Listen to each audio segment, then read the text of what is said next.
Today we are going to answer the question, which one is better for a solo playthrough, either Pinsir or Scyther. The rules for these playthroughs can be found in the description.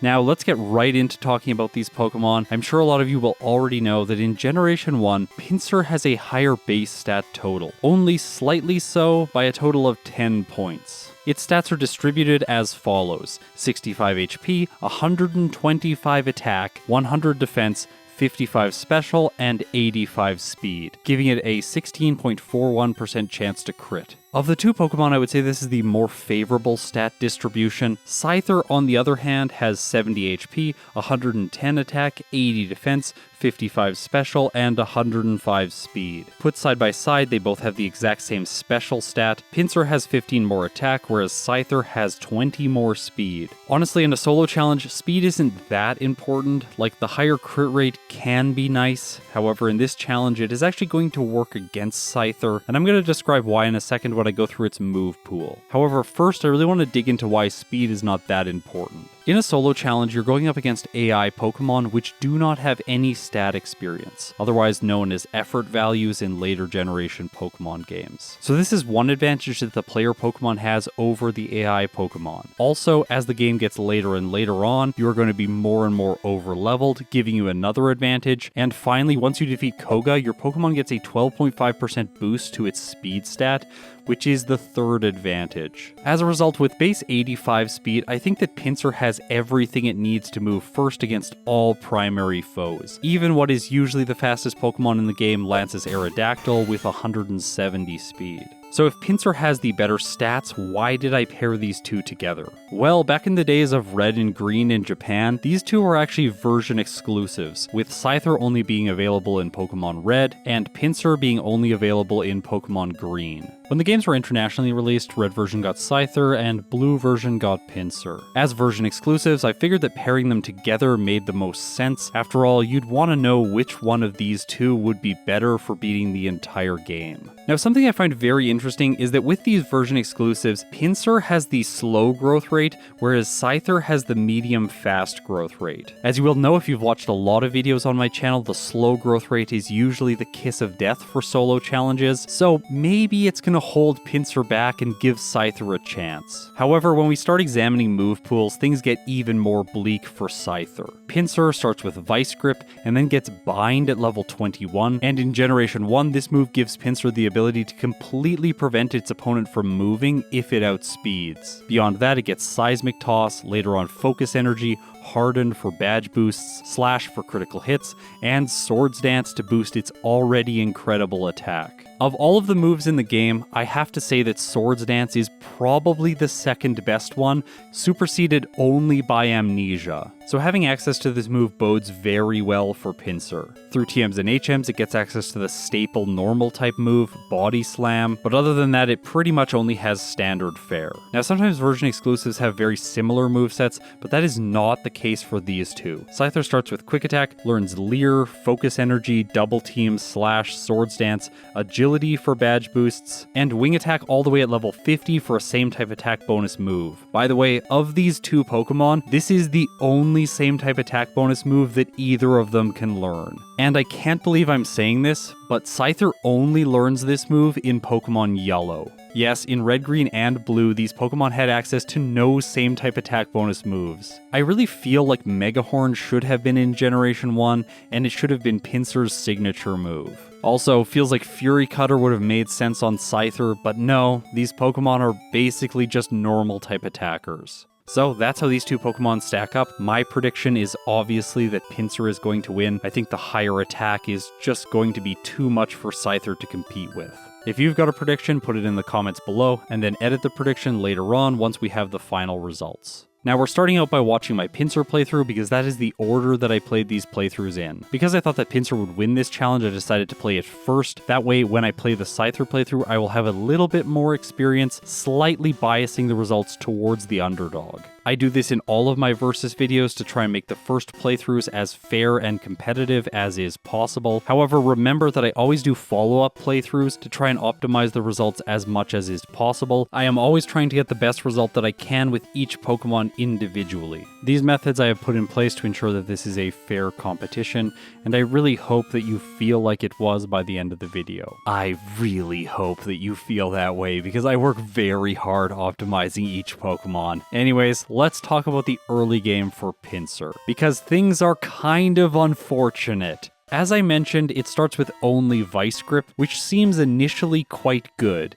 It's a base 55 power move with 100% accuracy and no secondary effect. Plus it has 30 PP, so I'm never worried of running out. However, the downside of starting with only this move is that I'm not going to gain access to Bind until level 21. What that means is that I have to use exclusively Vice Grip against Brock. If you know the Generation 1 games, you'll realize the problem, which is whenever Onix uses Bide, I am going to have to attack into it. That means every time Onix selects this move, Pinsir will be taking maximum damage. In these videos, I am judging Pokemon's performance based on real-time completing the game, as well as 3 other secondary metrics, which are the number of resets, the level at finish, and the game time. However, because real-time is the primary metric, training until level 21 is out of the question because that will take way too long for Pinsir, especially because it has the slow growth rate. As a result, the only lever that I have to play with Brock is the level that I approach him at. Now in Pokemon games, there is some strange flooring that happens in the damage calculation. Basically, the decimal point gets truncated off before another step happens in the calculation. This results in some asymmetric boosts to damage ranges, especially at low levels. I am going to refer to this math as damage rounding throughout the rest of the video, and all you really need to know about it is that there are optimal levels to face certain trainers, any levels that end in 0, 3, 5, or 8.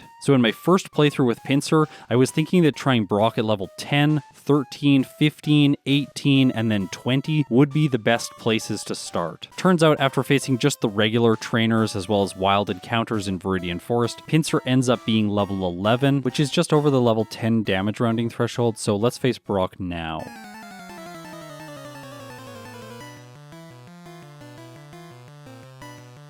Geodude is first. Looks like Vice Grip is doing around 3 to 4 damage, which is really good. However, on the second turn, I get a Generation 1 miss, which is a 1 in 256 chance that every single move has to miss. That is a pretty unfortunate way for the fight to start off for me. Now in good news, it looks like the Geodude is only dealing about 3 damage to Pinsir, so that means by the time I knock it out, I have about half health remaining for the Onix, which is not bad for a Pokemon that only has a normal type move and is level 11. However, now against the Onix, I don't have any play despite the fact that Pinsir is faster. With its third turn, Onix goes for Bide. Pinsir has to attack into it, getting a critical hit at the worst possible time. Onix unleashes energy, taking Pinsir all the way down to 2 hit points, and from there it goes for another Bide and eventually finishes Pinsir off. However, I did manage to get it to low orange health, which is pretty good. So as I reset, I want all of you to check out the time. It's around 5 minutes and 50 seconds. As a slow growth rate Pokemon, the grind in Viridian Forest is going to take a long time. I'm going to go from level 11 up to level 13, the next damage rounding threshold, and this takes me all the way to 8 minutes and 20 seconds. That is 2.5 minutes spent grinding for 2 levels. I hope you see now why level 21 is just not a possibility. However, level 13 might actually be the perfect level for Pinsir. It's still taking 3 damage from the Geodude, but it is dealing more damage, allowing me to knock it out in a total of 5 turns. So in my second battle, I am moving on to Onix with just over 2/3 health. At the higher level, I am doing more damage to Onix, but that's a double-edged sword because if it goes for Bide, I'm going to take more damage. Essentially, what I realized here during this fight is that I am only going to survive 1 use of Bide. The difference between a win and a loss is essentially just the number of times that Brock's Onix selects Tackle and Bind, dealing direct damage to Pinsir. If it say just spams Screech over and over and uses Bide only once, Pinsir is going to win, but if it spams Tackle, Bind, and then 1 use of Bide, I am going to lose. And that's what happens in this fight. Despite the loss though, the insight into the battle is what I need because now I know that Pinsir does not need to train anymore. With Onix only hitting Pinsir once with Bide, it is just barely able to finish Onix off in the next battle, surviving with 5 hit points. so Pinsir earns itself a Brock split of 9 minutes and 41 seconds. On the other hand though, how will Scyther do against Brock? With lower attack and a significantly worse starting move, I think that things are going to be tougher for it. Granted, Scyther does have a higher critical hit chance, which will help against Brock. However, in Generation 1, the modifier that a critical hit multiplies your damage by is based on the Pokemon's level, and at lower levels, the modifier is worse. Realistically, it starts around 1.2 and then goes up to 1.8 when the Pokemon reaches around level 20. What this creates is a scenario where some Pokemon do not actually deal more damage to Brock's Pokemon when they get critical hits. I am really hoping that that is not going to be the case for Scyther, because I'm expecting this fight to be very hard. After all, Brock's Onix is very hard. It has one of the highest defense stats in the entire game. I think I need to do a lot of training with Scyther, much more than with Pinsir. On my side is the medium fast growth rate, allowing this thing to level up a little bit faster. Granted, this is still the second worst growth rate for the early game, so all things considered, Scyther is not going to compete particularly well with other Pokemon in the tier list, but it is at least leveling up faster than Pinsir in this section of the game. I fight all of the early game trainers, including the Lass at the beginning of Viridian Forest, and then the junior trainer in Brock's gym. There's one notable exception: I did not fight the rival on Route 22. That's because in Pokemon Yellow, if you defeat him in the lab as well as at that battle, he's going to choose Jolteon as his final starter, and I think that overall for Scyther, that is going to be the hardest team to go up against, so I didn't want to defeat him there for extra experience and make things way harder for myself later on. By the way, it is worth noting here that I don't think Jolteon would be hard in the Rival 6 or Champion battle. I just think that it would be much harder in the Sylph battle specifically, because at that point you're usually not leveled up that much, you don't have Koga's speed boost, and often your Pokemon is still working towards its final moveset. So because Scyther beat the rival in the lab, today it is going to be going up against the rival's Flareon team, which is exactly the same as Pinsir. Now, I stated for transparency earlier on that I played Scyther second. Because of that, I knew that Pinsir beat Brock at level 13. I didn't think Scyther would be able to do the same thing, so consequently I decided to face Brock at level 15. Things start off with a bang because I get a critical hit right away, dealing massive damage to Geodude. That was almost a third. The retaliatory tackle does only 3 damage, and because Scyther has higher HP than Pinsir, that means I'm going to make it to the Onix with really good health. Mirroring Pinsir, Scyther is able to defeat the Geodude with only 5 hits. This is because it got 2 critical hits along the way, so it is leveraging its higher base speed stat right now. Okay, time for the Onix. Hopefully it does not use Bide. And guess what Brock does? He goes for Bide right away. Scyther has a small advantage here because it isn't doing as much damage with each use of Quick Attack, so if Brock only gets a 2-turn Bide, his Onix is going to do much less damage. Scyther survives the first hit with more than half health. Onix goes for Bide again, which is really frustrating. Luckily for me, it's only a 2-turn Bide, so Scyther survives with about a third remaining. Because I've got the Onix fairly low in health, if I can just do a few more hits of damage, I will have it in KO range so that if he uses Bide again, I'll just finish it off before it unleashes. But in this case, Onix does not choose to use Bide again, instead it screeches, lowering my defense, and then it starts attacking. Tackle luckily gets a critical hit, bypassing the stat changes, which in this case means that Onix does less damage, because once again, it's getting a critical hit and it's at a low level. However, its next tackle does more damage, taking Scyther to red health, but then Quick Attack gets a critical hit, and Scyther finishes Brock off. It gets a first split of 11 minutes and 3 seconds. That is only 1 minute and 22 seconds behind Pinsir. However, we should remember that Pinsir had some resets, so if it had a luckier playthrough and I didn't try to fight Brock at level 11, Pinsir would have got a much better time. Keep that in mind when I start talking about the follow-up playthroughs. Alright, so Scyther is heading out onto Route 3. The question to answer here in any solo playthrough is how much training do you want to do to prepare for the next section of the game? There are 4 upcoming major battles and some other minor battles that are sometimes of note. First is the rival on Nugget Bridge, as well as Misty in Cerulean City, and then the rival on the SS Anne and Lieutenant Surge. Honestly not sure if those two should be considered major battles. Maybe not even minor battles. There's Sandy on Route 6 that can be annoying with Sand Attack if you're not one-hitting her Pidgeys. However, I don't anticipate her being a problem at all for these Pokemon because of their higher attack stats. The decision making really comes down to how leveled I want to be for either Misty or the Nugget Bridge rival. I think for Scyther, because of its moveset, facing Misty right away is not going to make a lot of sense. Quick Attack is just not going to be doing enough damage to the Starmie, especially when it can set up Harden as well as get an X defend. So my target is going to be the rival on Nugget Bridge. Now, what could possibly go wrong in that battle? Well, the first Spearow knows Peck, which is super effective because the flying type does not resist itself. The Spearow can also use Growl, lowering my attack stat, making the rest of the battle much more difficult, especially when the second Pokemon is Sandshrew, which is fairly physically tanky, and it also knows Sand Attack, which despite in later generations being a ground type move, it can hit flying Pokemon. In Generation 1 it's a normal type move, so I guess that makes sense, but it doesn't always feel fair. If I make it past the first two Pokemon, things do get easier. Quick Attack is normally annoying, but Scyther can match its priority and outspeed, so the only thing I have to worry about there is not one-hitting and then getting hit by, say, a critical hit from Hyper Fang. After all of that, I just hope that I have enough health left over to be able to defeat the Eevee. It can use Sand Attack, but it's much worse that late into the fight. So how much additional training did I decide to do? The answer is none. I even decided to go through Route 3 on minimum Pokemon. I fought the Lass instead of the Bug Catcher. The reason I decided to take this approach is because Scyther had to over-level for Brock, so I've already invested a lot of the time I needed into leveling, and as a result, at the end of Mount Moon, Scyther is level 18 over a damage rounding threshold, and I figured that this was going to be enough to take on the rival. Up first is Spearow. I go for Quick Attack. It does what looks like less than half. Sometimes the health bars can be deceiving though. However, Spearow goes for Growl, lowering my attack, so it is going to take 2 more turns to knock it out. Unless Scyther's high base speed comes through for me, giving me a critical hit, allowing me to knock the Spearow out. Okay, I'm moving on to the Sandshrew. In this case, Quick Attack looks like it's doing about a 5th, maybe a 6th. Things play out fairly well for me with Sandshrew missing its first Sand Attack, and Quick Attack is doing a 5th, allowing me to knock it out in only 5 turns. Unfortunately for me, I did get a critical hit on the very last turn, which is bad timing. I cannot believe that I made it to the Rattata with no accuracy drops. Quick Attack hits, doing about half. Hyper Fang does a bit, nothing I should be worried about though. It hits twice because I'm not able to finish the Rattata off, and then I get another critical hit on the turn that I knock it out. Okay, maybe I can get a crit right away on the Eevee.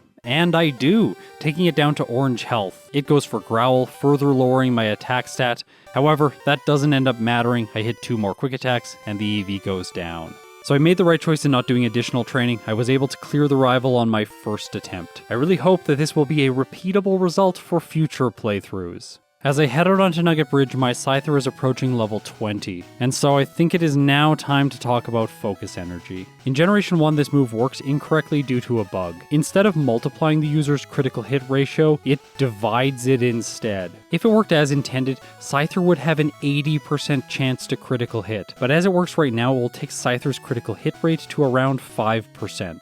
I just want to note here that will not be dynamically updated on the overlay throughout this playthrough, so if you ever look down and see the critical hit rate after I use Focus Energy, it is incorrect. And yeah, I said when I use Focus Energy, I am intending to use it in this playthrough. And the reason is that critical hits in Generation 1 bypass all stat changes, even beneficial ones. So for example, if Scyther sets up with Swords Dance, boosting its attack to +6, and then you get a critical hit, the critical hit multiplier will be applied to the damage rather than the attack multiplier. At +6, the attack multiplier is 4 times, whereas the critical hit multiplier will never get to 2. In Generation 1, it just approaches 2, with the maximum value being 1.95. So even one use of Swords Dance is better for your Pokemon's damage than getting a critical hit. The result of all of this is that Focus Energy actually might have a place in a Scyther route. It can divide Scyther's critical hit chance, making it less likely that Scyther doesn't get the boosts from Swords Dance. Remember, this thing has a base 20% chance to crit, so normally after Swords Dance setup, there is a 1 in 5 chance that it does not get the boosts. One consequence of using Focus Energy on my set is that I'm going to have to hang on to it for a long time. However, Scyther doesn't really have any other good moves to learn, so that doesn't really matter. After reaching Bill's house, I backtracked to Cerulean City. By the way, in Pokemon Yellow, you cannot use an escape rope to get back. On this long walk, I have to decide if I want to face Misty or if I want to head to Vermilion City first. In this case, Scyther is only level 22, and I think the additional levels are going to help against Misty, so let's skip her for now. Sandy is the first minor trainer of note here, and Scyther crits her first Pidgey, then crits the second Pidgey, and then the third one survives Quick Attack with a decent amount of health. So those crits were required for the knockouts, and Scyther has the potential to be messed up by her if Sand Attack gets out of control. As a result, in subsequent playthroughs, I think the safest play is going to be to save in front of her. Now, as I head onto the SSN, of course I'm going to pick up Rest. This is a fantastic recovery for later on in the game. However,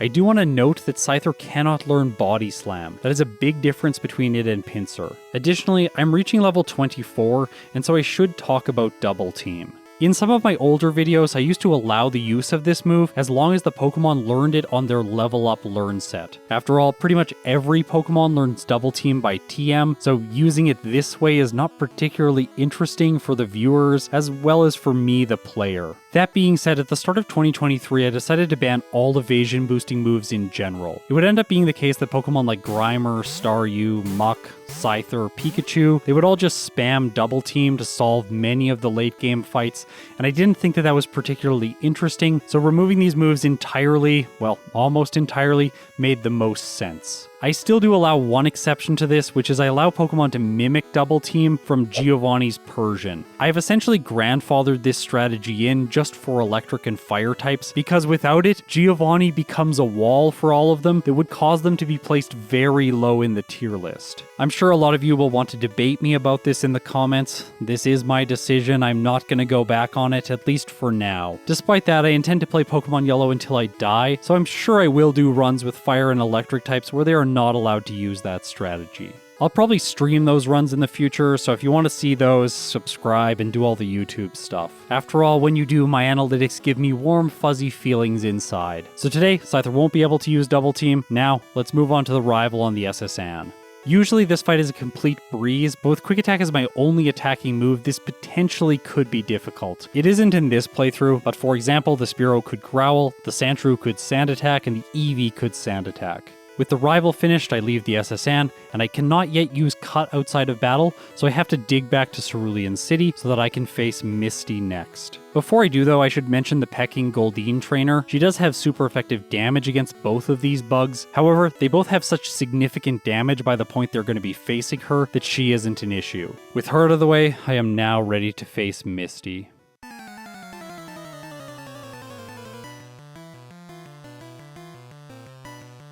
Staryu's up first, I go for Quick Attack, it does more than half. Staryu's Water Gun does crit, but it doesn't do very much, and I finish it off on the next turn. Against Starmie, Scyther is doing about a quarter, unless it gets a critical hit, which it does, giving me the 3-hit. I think waiting to face Misty was the correct choice for consistency. It made that battle very simple. And now with her out of the way, I am in Cerulean City, so I am not going to proceed back to Vermilion City to face Surge. I'll just backtrack to him after I reach Celadon City. After all, by that point, Scyther will have Slash, which is going to make that battle much easier. Plus, losing to Surge always feels bad, and Scyther is weak to Thunderbolt, so I wanted to be a little bit careful. On the way to Celadon City, there are some notable minor trainers. The first one I call the Wrapping Lass because she loves to use Oddish to inflict paralysis with Stun Spore and then trap you endlessly in Wrap.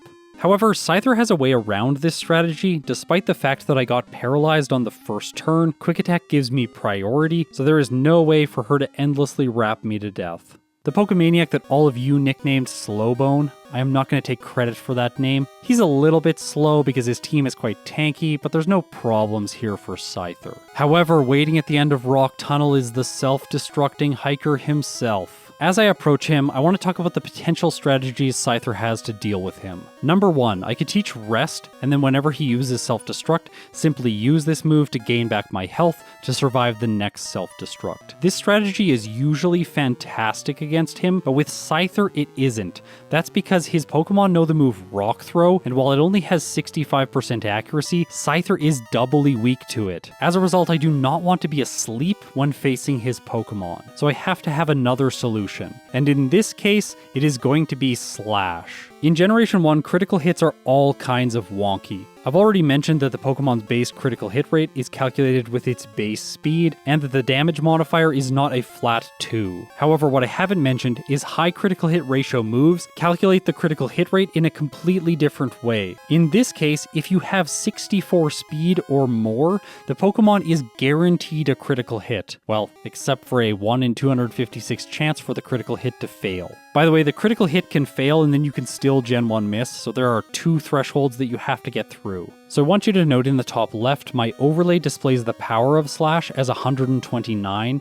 That is because it is applying the current critical hit modifier that Scyther has at this level to the base power of Slash, which is 70. That means that my current critical hit modifier is 1.84. So I'm hoping that Slash with critical hits is going to give me enough damage against his entire team. Let's see how it goes. The first Geodude takes more than half from Slash, which is really encouraging. Another notable fact about using Slash in this fight is that his Geodudes like to use Defense Curl, but that won't be useful when I'm getting critical hits. The second Geodude unfortunately self-destructs before I can knock it out, dealing good damage to Scyther. So I have just more than half health remaining for the final Graveler. My crit does less than half. It uses Rock Throw, which Scyther survives on 6 hit points. Please do not tackle or use self-destruct. And in this case, it doesn't, allowing Scyther to defeat the self-destructing hiker without a reset. So far in this playthrough, I have had none. For most Pokemon in the next section of the game, there is some kind of major moveset upgrade that comes in Celadon City, usually via a TM. However, the developers didn't feel that Scyther deserved any of these, so we just have to continue with the playthrough status quo. I go into the hideout to collect extra items to sell, and also so that I get one more rare candy. In here, just before the rare candy, I can also pick up the TM for Double Edge, which is one of Scyther's best normal type moves. However, it is not the best normal type move. That would be Hyper Beam. However, in Generation 1, you have to buy coins 50 at a time, so there is a major time investment required to get that move. In the department store, I have enough money to buy 4 vitamins. Obviously, Scyther is very fast already, so I'm not going to buy Carbos. Instead, I am going to buy Protein. After that, I grab Fly, which unfortunately Scyther cannot learn, even though it is a flying type, and I really wish it could learn this move because it would make so many things easier. Hold on to that thought for now. After all of this, I have to backtrack through Saffron City to Vermilion City to face Surge.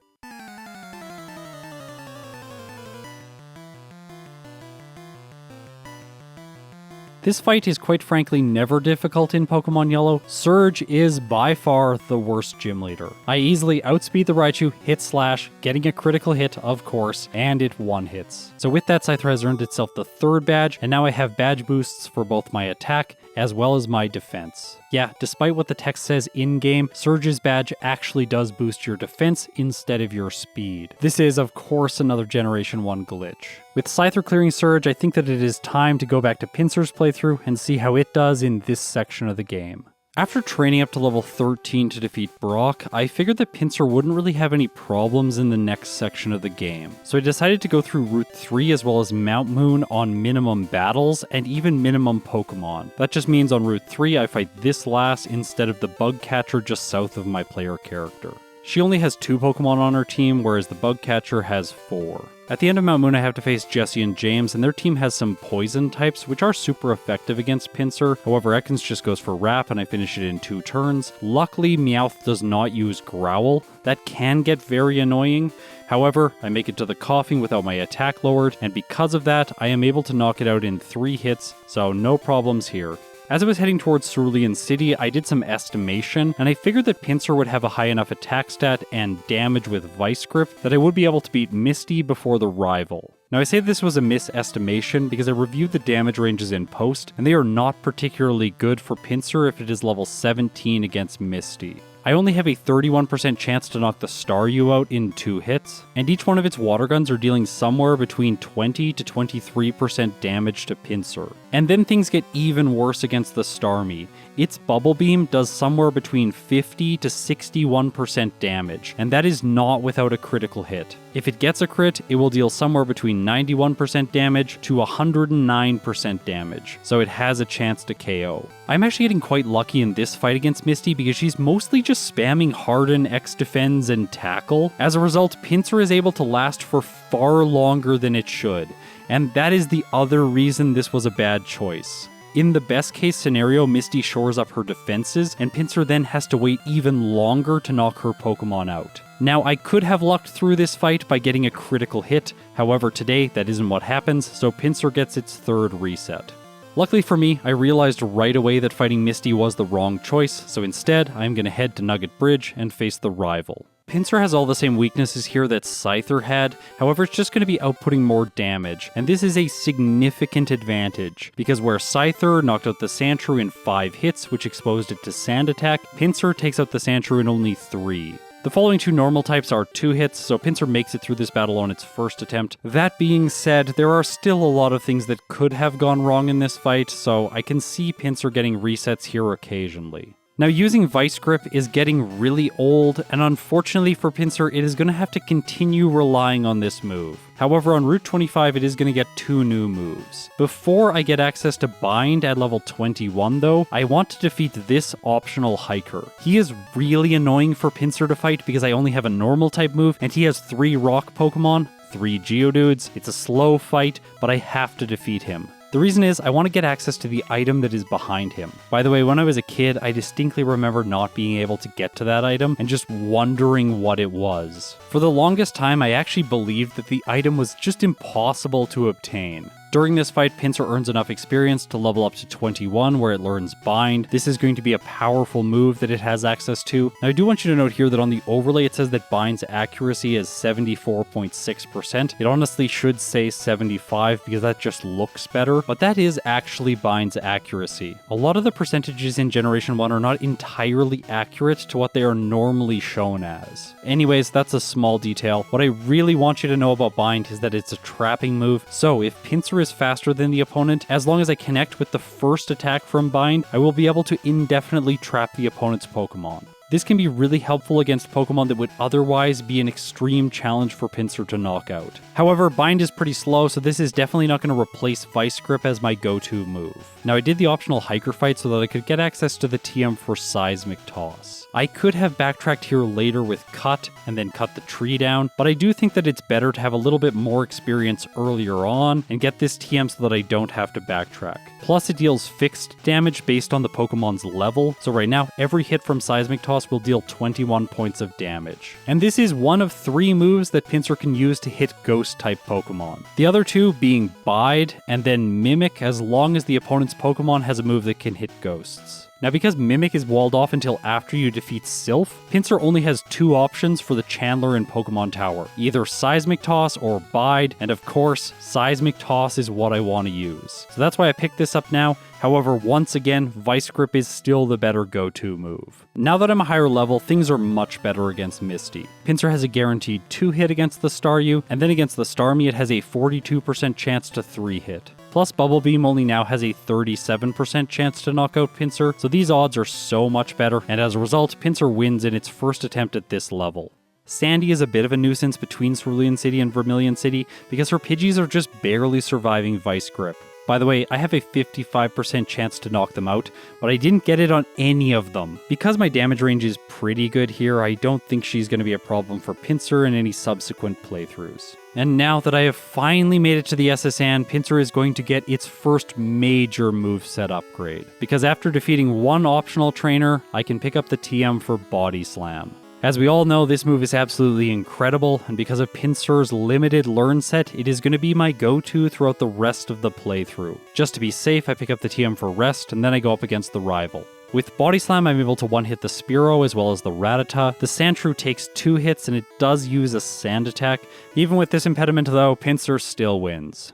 Okay, so it's time to face the man, the myth, the legend, the worst gym leader in all of Kanto. It's time for Lieutenant Surge. He opens the fight by using Growl, which I guess is a good play, lowering Pinsir's attack, but it doesn't matter, because I get a critical hit, taking the Raichu down to low health. On the second turn, Surge proves why he is so awful by using Growl a second time, giving me the free knockout on Raichu. So Pinsir has earned itself a defense boost and access to the mid-game. Because Pinsir has no issues in the following battles, I'm going to skip all of the trainers until the self-destructing hiker. Against him, Pinsir has two options for strategy. The first one is to use Bind to whittle his Pokemon down, and then finish them off with a single hit from Seismic Toss. The other strategy is to just spam Seismic Toss, and overall I think this would have been a little bit faster, but it felt more risky. I don't actually know if that's the case, because Bind could have missed. However, in this case it doesn't for the first Geodude, so I knock it out for free, but the second one self-destructs, dealing massive damage to Pinsir. At this point, I had started to figure that the Bind strategy was less effective, so I just used Seismic Toss against the Graveler. Now, to score a 2-hit against it, you would need to be level 29, and unfortunately for Pinsir, due to the slow growth rate, it is 3 levels shy of that. Still, Seismic Toss is able to come through, and Pinsir moves on without a reset. As a slow growth rate Pokemon, I have to grab the rare candy in the hideout. This just does not make sense to skip. After that, in the department store, I pick up 5 protein, because Pinsir is going to have enough speed for the rest of the game. From there, I head to Erica's gym, because I figure I have enough raw damage to take her on. I only battle the one mandatory trainer. She has 1 execute, which isn't a problem for Pinsir. It does put me to sleep and waste some time, but eventually I wake up and finish her off, so now I'm ready for Erica.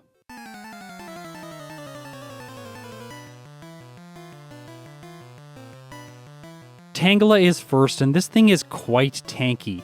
With a critical hit from Body Slam, I only do half. Now it's worth noting that Pinsir is getting under-leveled by this point in the playthrough. It is only level 28, and Erica's Pokemon range from level 30 to level 32 in Pokemon Yellow. Yes, her team got level buffs in this game to make up for the fact that they are not fully evolved. As a result, her Pokemon actually do around the same amount of damage as they do in Pokemon Red and Blue. Okay, so Weepinbell is second. This thing has less defense. However, Body Slam still only does half. Now, because Erica has good AI, she is going to prioritize using Poison-type moves against my Bug-type. As a result, the Weepinbell actually does a lot of damage to Pinsir. I finish it off with my next hit. However, Gloom is going to survive 2 Body Slams, giving it the chance to use Acid twice in a row. The first hit does exactly 21 points of damage, leaving Pinsir with exactly 21 health. Okay, so if it hits Pinsir here, the Bug-type has lost to the Grass-type Gym Leader. However, Body Slam is great. The paralysis it inflicted causes Gloom not to move, and as a result, Pinsir defeats Erica.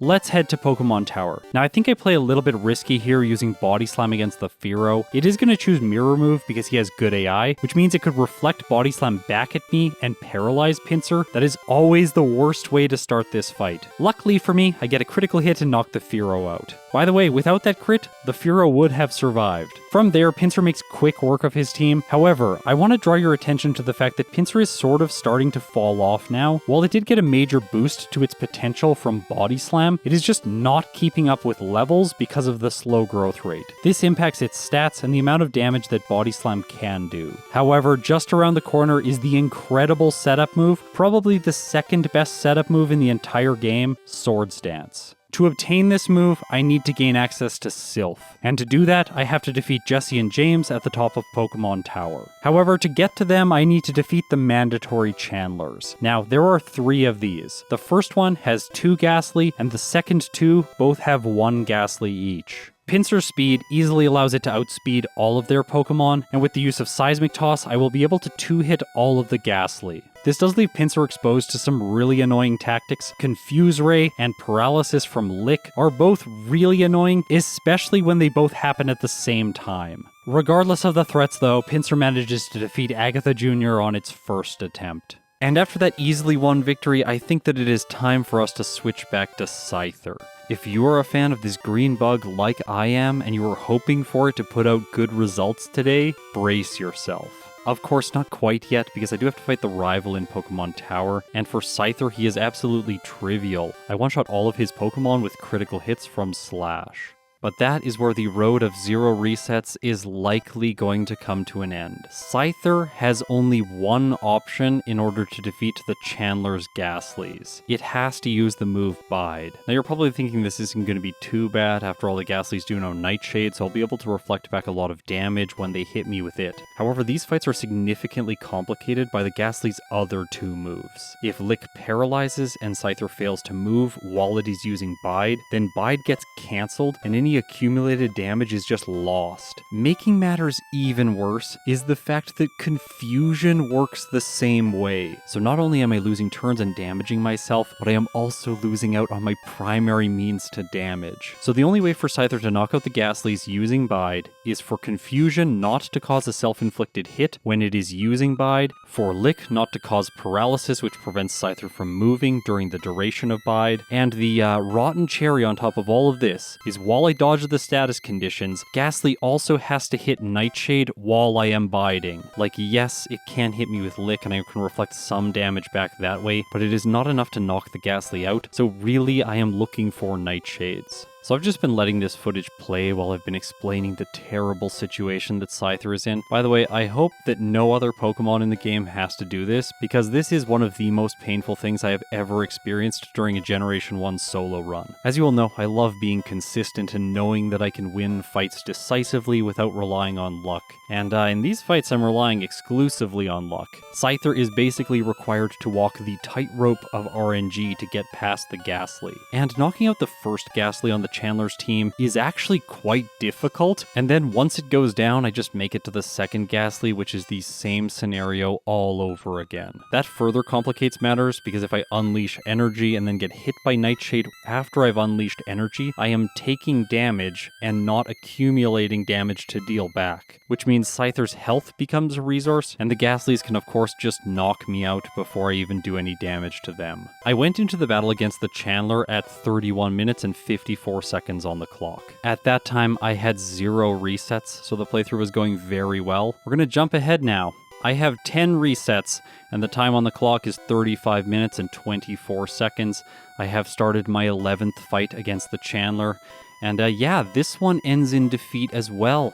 Scyther is still not getting by her. You might wonder, why wouldn't you just go and train up more, do something else? Well, I don't have access to Cycling Road or Sylph until I get access to the Poké-Flute. I can't access the route that is south of Lavender Town and east of Vermilion City until I have the Poké-Flute, so there is essentially nowhere else for me to train other than on random trainers that I have skipped up until this point, but they are mostly quite under-leveled now. So that grind would just take a lot of time, and what would it really accomplish? Scyther would have like 10 more HP for this battle, which is nice, I guess. That might buy me one more turn, but it doesn't dramatically change the odds in my favor. I figured that eventually I would just make it by her, but after 10 resets, this started to become less and less likely, so I teach Scyther Rest just so I have access to a recovery move. What this means is after I knock out the first Ghastly, I can heal to full health, and then try my luck against the second one. But in my first fight where I try this strategy, which by the way is my 13th fight against her, I do make it by the first Ghastly, I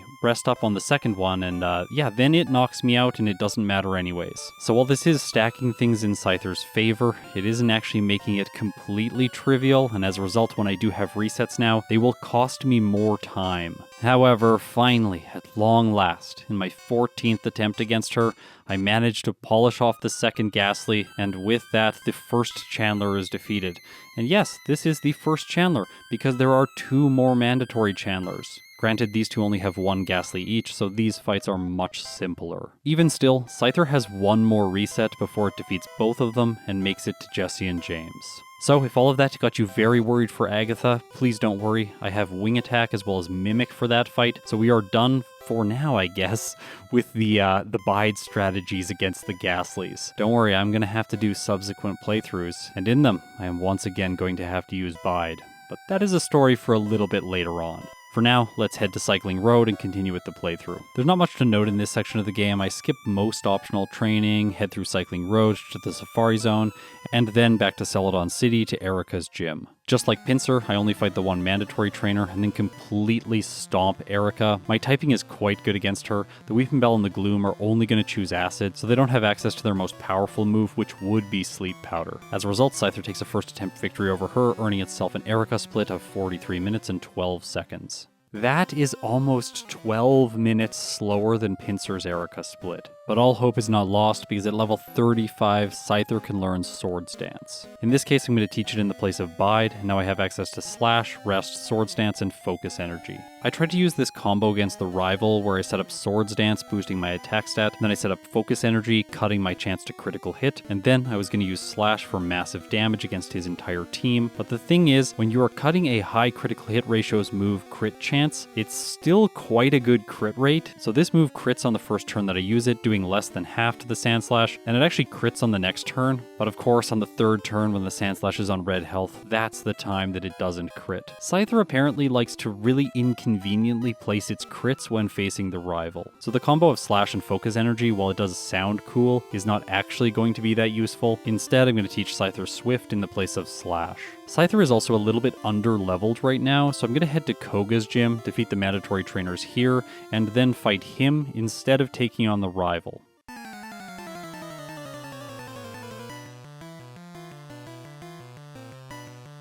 I thought that this fight would be fairly simple because Scyther is outspeeding all of Koga's Pokemon with 104 speed. I can use Swords Dance to set up on the first Venonat, which is quite weak. By the way, because of AI modification 3, the Venonat is always going to use Toxic against Scyther until I am poisoned. As a result, I'm going to get turns of setup, and in Generation 1, when you knock out the opposing Pokemon, you do not take poison damage. For style points and a little bit of consistency, I do use Focus Energy on my last turn, before finally using Swift to sweep Koga's team. All 3 Venonats end up being one-hits, and I make it to the Venomoth. Okay, Swift, please come through for me, and in this case it doesn't. The Venomoth survives on red health. It goes for Psychic, dealing massive damage to Scyther, and it hangs on, allowing me to get one more Swift in, finishing Koga. I head back to Sylph where I do some additional training with Scyther, leveling it up to 40. This is usually my go-to level for the rival battle here, so let's give it another shot. Here you'll probably realize that the Sand Slash is only spamming Poison Sting against Scyther. That is because it is super effective. So because Poison Sting is absolutely trash, I can take my time setting up with Swords Dance as well as Focus Energy, and then I can use Swift to sweep the rest of his team. That is if I can knock out the Cloyster and Magneton in one hit, because both of those Pokemon are quite defensively capable. However, the power of Swords Dance is immense, so it knocks out the Cloyster in a single hit, and obviously then the Magneton follows. From there, the final 2 Pokemon are no match for Scyther. Now, I can't believe I'm going to say this, but against Giovanni, things got a little bit sketchy, mostly because he has a Rhyhorn that resists Swift. Also, I did have the chance of learning Agility here, but I don't think that that's a good idea. Focus Energy actually has more utility than Agility, just because Scyther has such amazing base speed. And of course, for badge boosts, Swords Dance is just the better option. Luckily for me in this fight, once I make it to the Rhyhorn and I do get to low health, I have Rest so I can heal to full and then finish Giovanni off. With him defeated, all of the rockets disappear from Saffron City. If we check in with my Scyther's speed, it is 133, and I'm also about to level up, meaning my speed stat is going to increase. Sabrina's fastest Pokemon is Alakazam, so it makes sense to fight her now. Making things even easier in this fight is the fact that I have Swords Dance in combo with Swift. I can just sit while the Abra spams Flash at me, set up to full, and then sweep her entire team. Yeah, this fight is completely trivial. I think there is actually no way to lose here unless it is player error. By the way, the Generation 1 miss does not affect Swift, because that miss only occurs when the accuracy calculation is being run. With Swift, it never runs the accuracy calculation, so it's always going to hit just as was intended.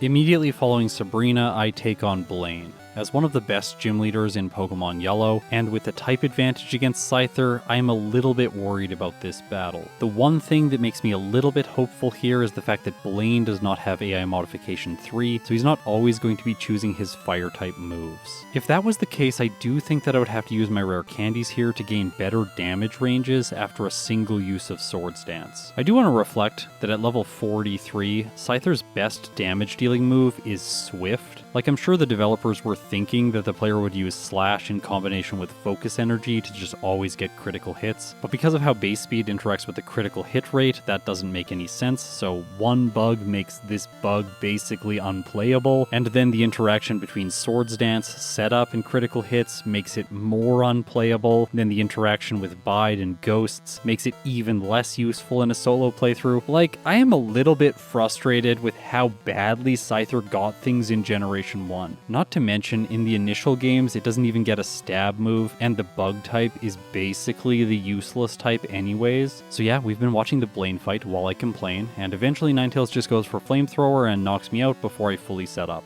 You might wonder what the damage ranges are, like how many turns of Swords Dance do I need to set up in order to one-hit the Arcanine as well as the Rapidash. I never know this information during my first playthroughs, so as a result I'm usually trying to play conservatively. In this case, for me, conservative felt like setting up fully with Swords Dance. I think if I was doing Scyther now as a first run, I would probably only set up once or twice and then try to sweep. However, sometimes it doesn't even matter because the Ninetales just goes for Flamethrower and knocks you out after one Swords Dance. Yeah, this is another brutal fight for Scyther. However, finally in my fourth attempt I get fully set up, use Swift, knocking both the Ninetales and the Rapidash out in a single hit. However, against the Arcanine, I get a critical hit doing a third. It sets up Reflect, which is actually useless if I get another critical hit, but in this case I don't, so it survives despite my Swords Dances. It goes for Flamethrower, and Scyther faints. So I think I should go do some training. As I do these optional battles, I want to bring your attention to the date that I played this playthrough. It was on June 13th, so kind of in the middle of summer,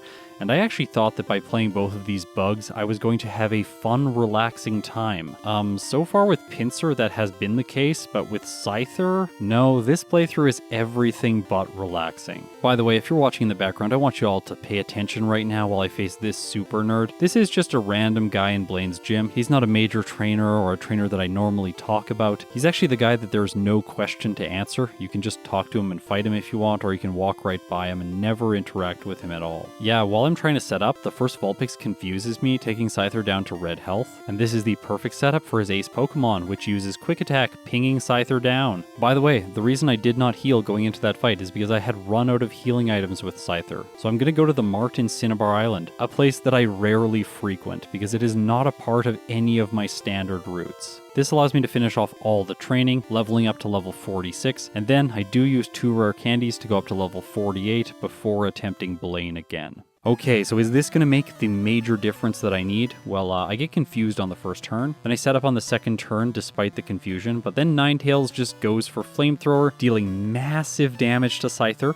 However, it does survive on 11 hit points, and yeah, of course, it burns, so that cuts my attack stat, and if I do not one-shot, or I try to set up again, I am going to take burn damage and faint. Therefore, that's a reset. While playing this run, I was feeling fairly hopeless. The clock is over an hour. This is a fully evolved Pokemon. It seems like it should be a good Pokemon because it's a version exclusive. However, Scyther is really struggling. I figured that using 9 rare candies to take it up to level 55 was the right choice. During this time, I'm going to learn Wing Attack over Focus Energy. I haven't found it to be that useful. Also, spending an extra turn setting up when you're facing a Pokemon like Ninetales just doesn't make sense. Plus, I really need Wing Attack to avoid the awful situation that I had in Pokemon Tower when I face Agatha during the League. Now as this next battle against Blaine starts up, I'm sure some of you have noticed the fact that Wing Attack has an effective power of 52. You're probably very confused by that if you're used to modern Pokemon games. In Generation 1, Wing Attack has a base power of 35. So even though I have a same type attack bonus move, it is going to do less damage than Swift. Yes, Scyther's Wing Attack does less damage than Swift. So unless I'm facing a Ghost, or a Pokemon that takes super effective damage from Wing Attack, Swift is still the best move for me to use. In this battle against Blaine, the Ninetales finally lets Scyther set up to +6 and get an attack in with Swift. It gets the KO in a single turn. Okay, so I'm probably going to sweep from here, but I crit the Rapidash so it survives.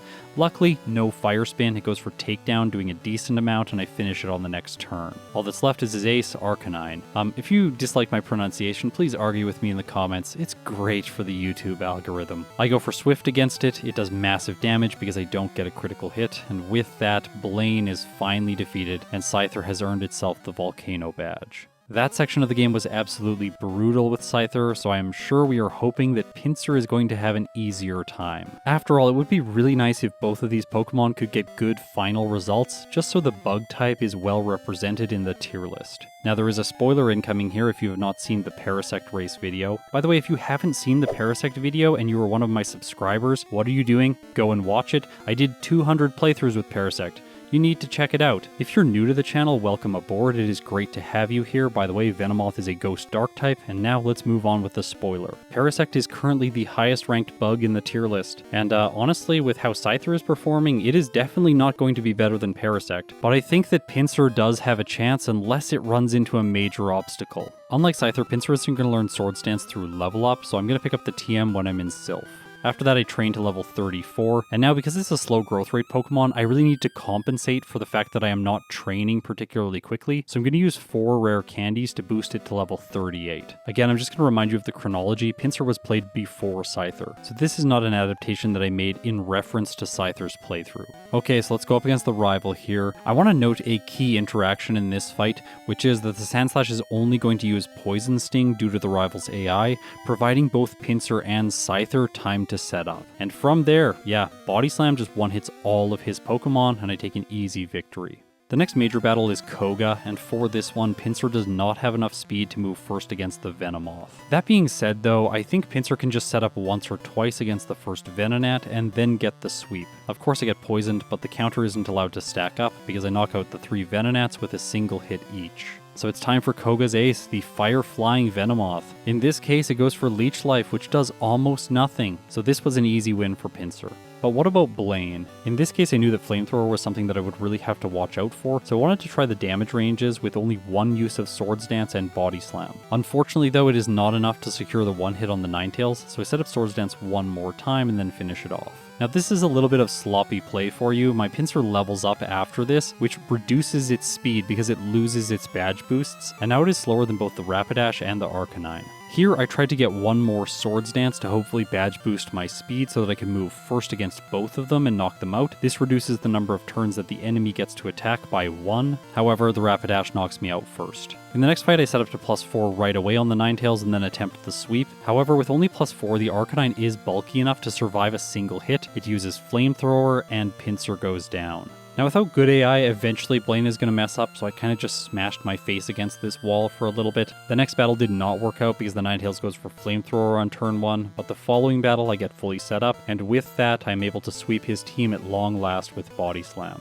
I definitely think I want a more consistent solution to that fight in my follow-up playthroughs. With Blaine out of the way, I have the Volcano badge, which gives me a 12.5% boost to my special stat, and that's going to help with the battle against Sabrina. While Scyther was more than fast enough to move first against all of her Pokemon, Pinsir is not. The only Pokemon on her team that it outspeeds is the Abra. However, it is worth noting that Flash's accuracy is 60%, so I figured I could just chance it with a Swords Dance on turn 1. After all, Sabrina can use an X-Defend, which is what happens here. As a result, I have badge boosted myself so that I'm faster than the Kadabra as well now. This means Abra does not get another attack, I finish it off, leveling up, and then Pinsir has a chance to learn Harden. Now, I could have taught this in the place of Vice Grip for an additional badge boosting move, but overall I just didn't think I was going to use it. I'm going to be going for Swords Dance in pretty much every battle. That is going to give me enough damage to sweep, and I think that Harden is just going to waste my time. And here, it's worth noting that I once again did not look at my experience bar, so going into the Kadabra, I lose all of my speed, and I am 1 slower than it.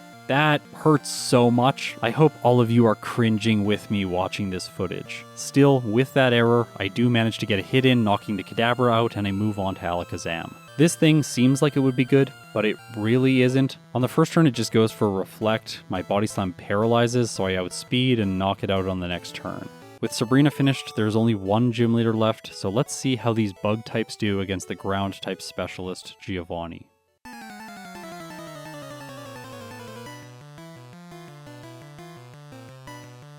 With resistance to the ground type, Pinsir is actually fairly safe setting up against the Dugtrio.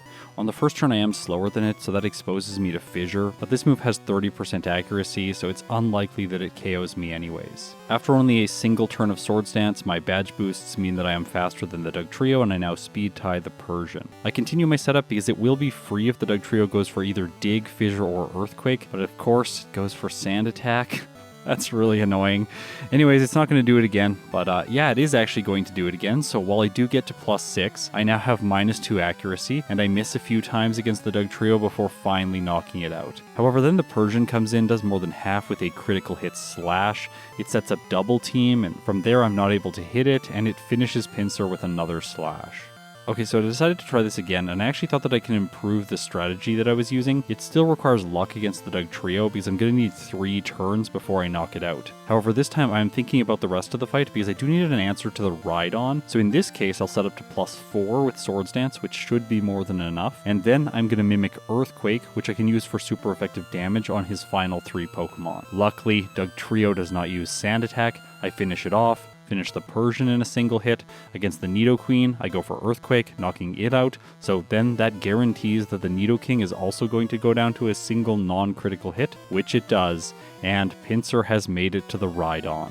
I go for Earthquake, and it faints. So, after the gym challenge, Pinsir clocks in with a time of 49 minutes and 10 seconds. That is a pretty good Giovanni split for a first playthrough, but it's not incredible, and I think that's largely attributed to the fact that it has a slow growth rate. Now, let's see how Scyther can do against Giovanni, because things are kind of weird with how it matches up against him. The flying type is very useful because the Dugtrio cannot actually do anything to me unless it uses Sand Attack. That provides the absolute perfect place to set up. Also, the fact that I have Swift means that I still will be able to hit all of his Pokemon even if he does get Sand Attacks off. Additionally, Pokemon like the Nidoqueen, Nidoking, and Rhydon will not be able to hit Scyther with Earthquake. However, they all have coverage. The Nidos both have Thunder, and the Rhydon has Rock Slide. And things get worse from there because Scyther doesn't really have a move that is going to hit the Rhydon for good damage. Surprisingly, with +6, Swift knocks out Giovanni's first 4 Pokemon in single hits. I was pretty sure the Nidoqueen might survive on red health, but it doesn't. So now let's see how it does against the Rhydon. I go for Swift, which does about a third, and then the Rhydon uses Rock Slide as I expected it would, but it misses.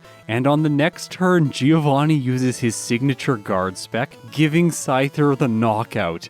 I cannot believe that I beat him on my first attempt. That was not supposed to happen. I think Scyther actually deserved some good news after everything it has faced so far. With that win, it clocks in with a Giovanni split of 1 hour, 4 minutes, and 24 seconds. This is a very bad time. Even a lot of first stage Pokemon are faster than this, and the difference between Pinsir and Scyther right now is 15 minutes and 14 seconds. And there isn't really a way for either of these Pokemon to distinguish themselves from each other with the rival on Route 22. The Sandslash is always going to spam Poison Sting, both of them are going to get set up with Swords Dance and then sweep his team. Yes, Scyther does sweep his team, even using only Swift. And since Scyther can do it, I don't think I need to mention that Pinsir can do it.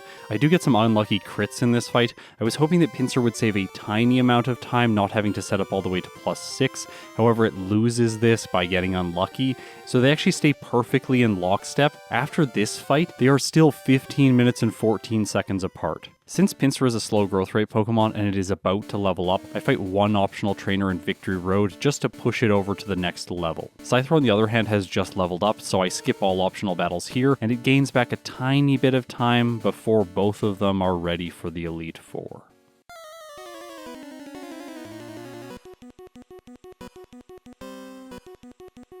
First up is Pinsir. Let's completely smash Lorelei with it. By the way, as I get set up, I want to mention the fact that Pinsir can learn the move Submission, which is super effective against ice types. That being said though, despite being the most powerful fighting type move in Generation 1, it's really bad. It has 80% accuracy and it deals recoil damage. Why would you ever use this move? With Pinsir, obviously, just set up with Swords Dance and sweep Lorelei's team with Body Slam. Making this even easier is the fact that Dugong has an 80% chance to use Rest on the second turn, so setup is essentially free as long as I damage it before it goes for this move. Now in a lot of playthroughs against Lorelei, it is useful to use Mimic to steal a move like Amnesia, but today Pinsir of course is not going to have to do that. The only Pokemon that actually survives one of its hits after it's fully set up is of course the Cloyster, but I paralyze it, she uses a Super Potion, and I finish it off for free anyways. From there it is a series of one-hits and I have made it to the next room. And this guy who I call the Hiker, his lead is an Onix, which I will have you know is one of the worst Pokemon in the game. So I'm going to set up for free. I'm going to Mimic Dig so that I have super effective damage against the rock types, and then I am just going to sweep his team.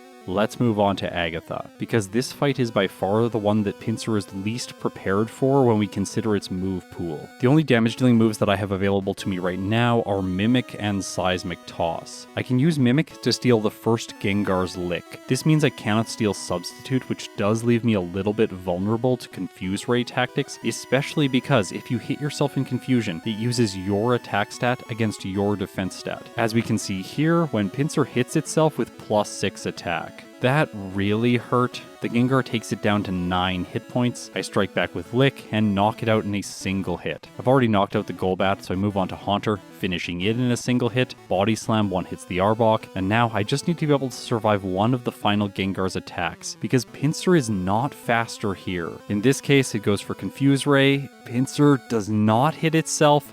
I connect with Lick, and Gengar goes down. Okay, so Pinsir has made it to Lance. Right now, it's looking like it's going to clock in with a time under an hour. That said, there is one major obstacle that it still has to clear. Lance in Generation 2 is basically a flying type specialist, and that isn't as relevant in Generation 1. However, his flying typing is relevant today, because the Aerodactyl in Pokemon Yellow knows both Wing Attack and Fly. It also has 170 speed, and as is becoming a repeated trend in this Pinsir playthrough, I am about to level up as I go into the fight. As a result, once I set up with Swords Dance on the first Gyarados, I knock it out, leveling up, losing my speed badge boosts, and while I am able to outspeed and knock out the next 2 Dragonairs, the Aerodactyl moves first and polishes Pinsir off. At this point I have 4 rare candies left over with Pinsir, so the right choice is obviously to use one of those so that I don't have the mid-battle level up. That does mean that I move first against the Aerodactyl, but since it's a rock type, it resists Body Slam and it does survive, once again allowing it to finish Pinsir.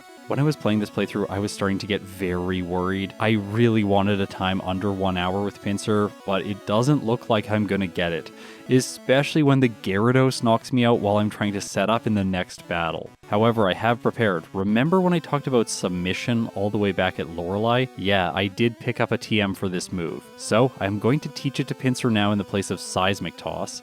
This way I can do neutral damage to the Aerodactyl, and as long as I actually hit, I will take it out. In this case, Pinsir hits, Aerodactyl goes down, I move on to the Dragonite, and finish it with a single Body Slam. So, Pinsir has made it to the champion. Let's jump right into this fight.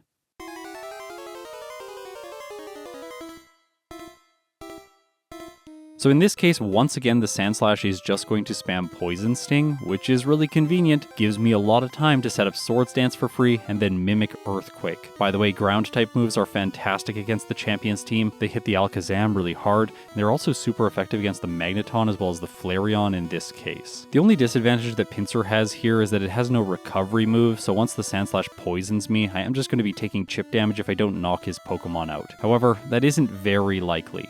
I finished the Sandslash in a single hit, the Alakazam in a single hit. The Executor does survive because I crit it, however it can't do much damage, Poison does only a bit, and I take it out on the next turn. Earthquake one-shots the following Magneton, and now I have a bit of a tricky situation on my hands.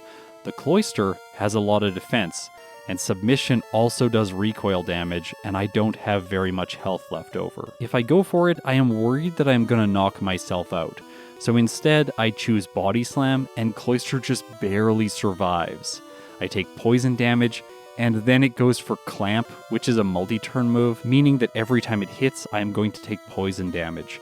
As a result, Pinsir goes down.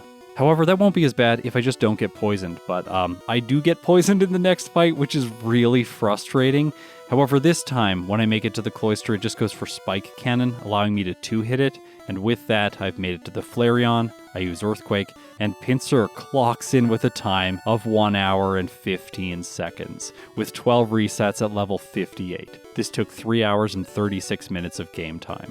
Honestly, even from my first playthrough, I was expecting more out of Pinsir. Now that I've done this, I think that overall the bug type is going to have a challenging time placing highly in the tier list. Up until this point, it has been my theory that the fire and electric types will be by far the weakest types in the game. However, now I'm thinking that my favorite type, the bug typing, is going to be the worst. And if I'm concerned with averages, Scyther is just going to bring that average way down. So let's see how it does with the league. Unlike Pinsir, against Lorelei, it immediately has a problem. The Dugong has Aurora Beam, which is super effective, and before I'm able to set up and knock it out, it takes Scyther down. Aurora Beam's secondary effect is a chance to lower the target's attack stat, and in Generation 1, this is a 33% chance. What that means is that as Dugong spams the move, Scyther is usually not going to get to +6, and with its best move being Swift for damage, I am really not doing that much. Of course, I can't 2-hit the Cloister, so it takes me to red health. I decided here to use Rest in hopes that the Slowbro would just set up with Amnesia and withdraw and not attack me. But of course, that is not what happens. It sets up with Amnesia and then it just finishes Scyther off. It's at this point that I should mention the moves that Scyther has access to for primary damage. Swift is by far the most consistent, but in these runs, consistency can be a trap. What Scyther might need is more raw damage. For example, it could learn Takedown or Double Edge, or it could invest a lot of time to buy the TM for Hyper Beam from the game corner. I say all of this now so that you know what is available to Scyther. In the end, I managed to luck through Lorelei with the current strategy, so I guess that's good. We'll take it for now. I am going to need a better solution for my next run. Now luckily for the bug flying type, the next room is not a challenge. I have Wing Attack. The only possibility of losing here, I guess, would be if the second Onyx crits with Rock Slide, but the Hiker doesn't have good AI, so that doesn't happen, and I finish him easily. Now, let's move on to Agatha. Scyther's actually fairly prepared here, but if I want to keep my current moveset, then I can't learn Mimic to steal Substitute to make the fight overall more consistent. The consequence here is that I get paralyzed by Lick, and the status condition is just too much, so I have one reset. However, in the next battle, things play out in Scyther's favor. I get fully set up, finish off the first Gengar, finish the Golbat, 1-hit the Haunter, 2-hit the Arbok. I am very lucky that it did not go for Galare against me. It actually used Screech, which caused the badge boost to compound once again on my attack stat, and with over 900, I can easily one-shot the Gengar. That is, unless I get a critical hit. Scyther doesn't have a speed issue when it goes up against Lance like Pinsir did, so even if I have a mid-battle level up, it's not that impactful. I sweep through his first 3 Pokemon with +6 attack, arrive at the Aerodactyl, and I use Swift, which gets a critical hit because Scyther has a high crit rate. Aerodactyl easily survives, goes for Wing Attack, which Scyther survives, and my next Swift does not crit, so I knock it out. Alright, looks like Scyther is going to finish Lance off in its first attempt, and then Swift just barely doesn't take the Dragonite out. Yeah, Scyther's not surviving that Blizzard, so I'm going to have to do Lance again. This time, I don't even make it back to the Dragonite. The first Dragonair finishes Scyther. You'll notice here in the third fight that I am using Mimic on my set. My idea is to sweep through his first 2 Pokemon with +6 attack, and then Mimic Ice Beam. I can use Swift to knock out the Dragonair, and then Ice Beam to hopefully one-shot the Aerodactyl as well as the Dragonite. However, the Aerodactyl survives, goes for Wing Attack, and Scyther lives through it with 5 hit points. As a result, I make it back to the Dragonite, and this time I have a move that it is doubly weak to. I go for Ice Beam, and it actually does less damage than Swift. Alright, fine, Scyther is going to have to do this fight again. It's actually going to have to do this fight many more times. I get reset after reset. I tried a bunch of different strategies during that time, for example using Double Edge or Rest, but these don't work. So in the end I figured out what the answer is, and it is to mimic Hyper Beam from Lance's Gyarados. With the raw damage that this move can put out, I am going to sweep his team, and it is worth noting that in Generation 1, if you knock out the opponent's Pokemon, you do not have to recharge. However, this isn't a foolproof strategy. I can still get knocked out while trying to set up and mimic the move. I can also miss because Hyper Beam has a 90% accuracy. Beyond this, if I get a critical hit and fail to knock out, then I will have to recharge and I'll take an additional turn of damage. And that is exactly what happens against the Aerodactyl. Okay, we're just going to check in with where Scyther's at now. The time is over an hour and 15 minutes. Things are, they're really not going well. However, finally, I'm able to mimic Hyper Beam, knock the Aerodactyl out, and arrive back at the Dragonite. Okay, Hyper Beam, please hit. In this case, it does, and I have finished Lance. So is the champion going to be a wall for Scyther? And the answer is just no, because in this case I have a lot of options. The Sandslash lets me set up for free, I mimic Earthquake, and then from there I can knock out all of the champion's Pokemon with decent consistency. I am weak to the Cloister's Ice Beam and Aurora Beam, however because I have Rest I was able to arrive here with green health, so he survived the Cloister's hit. Luckily it chose Aurora Beam, I finish it off, move on to the Flareon, use Earthquake, and it goes down. After that incredibly painful journey, Scyther clocks in with a time of 1 hour, 18 minutes, and 57 seconds with 32 resets at level 63, with a game time of 4 hours and 13 minutes. So comparing the results from Pinsir and Scyther, Scyther ends up being 18 minutes and 42 seconds slower than Pinsir through Pokemon Yellow. Now, these were my first playthroughs, well, technically my second playthroughs. If you've been following the channel for a very long time, this was actually the second Versus video that I ever did. However, those playthroughs are no longer representative of the Pokemon, just because I was still learning the games when I filmed those. That's why I felt these two deserved a modern redo. By the way, I have seen a couple comments where you have expressed worry that I am doing a lot of redos and not completing the game with Pokemon that have never had a playthrough. For example, a Pokemon that a lot of people want me to release a video on is Shelder, and I actually filmed the Shelder playthrough, but it got cancelled last year when I had scheduling conflicts, and then this year I plan to do it again, but once again it was cancelled. For whatever reason, the Shelder video just seems to always be on the chopping block whenever I have to cancel a video. Don't worry, I'm going to do Shelder. I'm going to do it early next year, and by the end of next year we will actually be approaching a complete tier list. So don't worry, I, like you, want this series to see its conclusion, and it will. And in order to make that happen, we really do need to see what both Pinsir and Scyther are capable of. So let's start off with Scyther, and hopefully I'm going to be able to squeeze a lot of time out of its optimized playthrough. As we get going here, I want to mention that the community really helped with the rooting for this one. I posted a challenge in my overlay Discord, and I asked people to run Scyther so that we could all compare strategies and figure out what would be best for this Pokemon. This playthrough that I'm showing in the video is the result of all of that work. I really want to thank Austin, Zeldafan, Adair, Axukari Sora, Ike the Killer, and Pum for all submitting final results for Scyther. The submitted times for these runs widely varied, anywhere from just over an hour all the way up to an hour and 20 minutes. The thing that all of us realized early on is the fact that Scyther in a solo run of Pokemon Yellow is fundamentally inconsistent. So here is what we all discovered about Scyther in order to give it the best possible time. For Brock, the goal level is going to be 14. It is possible for Scyther to defeat Brock at level 13, however it requires a lot of luck, and none of us really wanted to try for that, because the whole run can just fall apart once you reach Pokemon Tower, so setting the run up to at least get there to chance that RNG was the best play. Being level 14 means the Onix is less likely to do 2 damage per hit with Bind, which really stabilizes things. Even so, the fact that Scyther only has Quick Attack means that this fight relies on the fact that Onix is not going to go for Bide too often. If it does, it will pay back too much damage to Scyther, and it'll end up in a loss. In this fight, I barely managed to get by him with only 6 health remaining when the Onix goes down. That gives my Scyther a Brock split of 10 minutes and 12 seconds. Now there is some good news for Scyther, because from here, it doesn't really have any significant threats until it reaches Pokemon Tower. On Route 3, I do minimum battles with the Bug Catcher. In Mount Moon, I face the Super Nerd, the Bug Catcher, the Lass, as well as the Rocket to grab the Ether,